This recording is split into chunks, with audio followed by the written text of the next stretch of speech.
Welcome to the Thesilentscript, the podcast where we explore the stories, lessons, and meanings that sometimes hide in simple sight.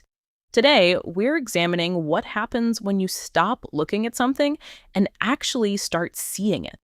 And today, Silent Scripter learned that lesson in a place they never expected, a museum. Before that day, they didn't really understand the fascination with paintings. You know how people can stand in front of one painting for 10, 15, 20 minutes? And you're thinking, it's a painting. What are we still looking at? Exactly. You appreciated that someone had the talent to create it, but you didn't understand how a person could become completely absorbed by a canvas until it happened to them. They walked through that museum, looked at painting after painting, and suddenly stopped. There was something about one of them that wouldn't let them walk away. And maybe that's when they realized something about art. Sometimes the longer you look, the more the painting changes, not because the paint moved. But because you did, your perspective changed. You noticed something you didn't see 5 seconds ago. A shadow, an expression, a position, a pair of eyes. And suddenly you realize that a painting can have layers. Almost like people. Exactly like people. And there is one painting that has stayed with this silent scripter ever since. Konstantin Korobov's Agnes. At the center is a lamb, calm, still, almost peaceful. And surrounding that lamb are 7 wolves, snarling, aggressive, closing in. One interpretation of those 7 wolves is that they represent the 7 deadly sins: pride, greed, lust, envy, gluttony, wrath, and sloth. 7 forces surrounding something innocent. That's already powerful, because when you first look at it, your attention probably goes straight to the lamb. You see danger, you see vulnerability, you see something gentle surrounded by something threatening. But look longer, because this is where the painting becomes even more interesting. Look at the wolves, and then look at their eyes. One wolf stands out.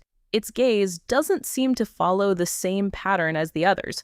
While the scene appears to be centered around the lamb, one wolf's attention appears to be directed towards another wolf.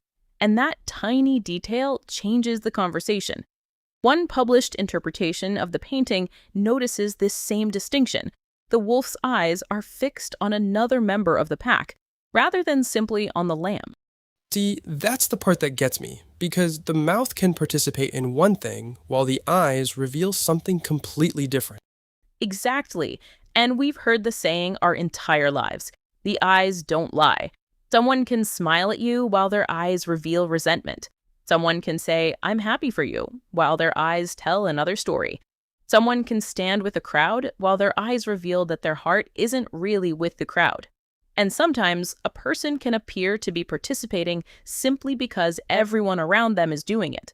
But somewhere inside them, there's hesitation, there's awareness, there may even be conflict. So now I'm wondering, what if that wolf isn't just another wolf? What if that wolf represents the person who knows something is wrong but stays with the pack anyway? That's deep, because participation doesn't always mean agreement.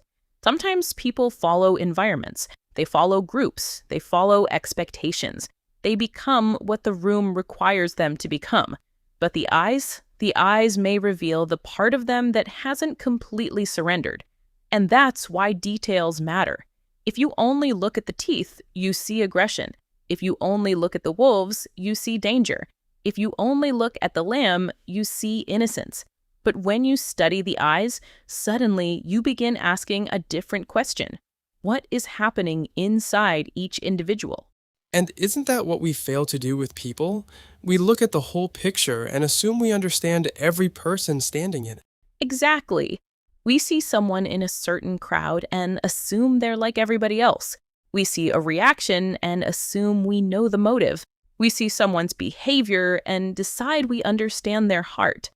But a painting teaches you to slow down, look again, look closer, because 2 things can appear identical from a distance and be completely different once you pay attention. That's probably why this silent scripter couldn't stop staring. Maybe they weren't just looking at wolves and a lamb anymore. They were looking at human nature. Be innocent, the aggressive, the follower, the conflicted, the one watching, the one pretending, the one who knows better. and maybe even the person who wants to intervene but doesn't, all existing within one frame. Which makes the idea of the seven deadly sins even more interesting, because we usually think of those things as obvious. Wrath looks angry, greed looks selfish, envy looks jealous, but real life doesn't always make those things so easy to identify. No, sometimes envy smiles, pride stays silent, greed calls itself ambition, wrath calls itself honesty, and sometimes people convince themselves they're innocent because they're only standing with the wolves, even though they're still part of the circle. Oof, because sometimes you don't have to bite the lamb to help surround it. Exactly. And maybe that's another layer. What do we do when everyone around us is moving in one direction, but something inside of us knows it's wrong? Do we follow the pack? Do we simply watch? Do we look away? Or do we have enough courage to step outside the circle? Because your actions may tell people what you're willing to participate in, but sometimes your eyes reveal what your soul already knows. And that's what art can do. It can make you ask questions that don't have easy answers. That's what this silent scripter finally understood standing inside that museum. A painting isn't always something you look at. Sometimes it looks back at you. And once that happens, you're no longer asking, what does this painting mean? You're asking, why does this painting mean something to me? Maybe that's the real art. Not just what the artist placed on the canvas, but what the canvas pulls out of you. So here's today's silent script. Pay attention to the details. Pay attention to what people say. Pay attention to what they do. But also pay attention to what changes when you look a little closer. Because sometimes the smallest detail reveals the biggest truth. And when words, appearances, and actions become confusing, sometimes all you have to do is look into the eyes. Because the mouth can rehearse a story. But the eyes don't lie. And maybe some of the greatest works of art aren't asking us to understand them at all. Maybe they're simply asking us to look long enough to understand ourselves.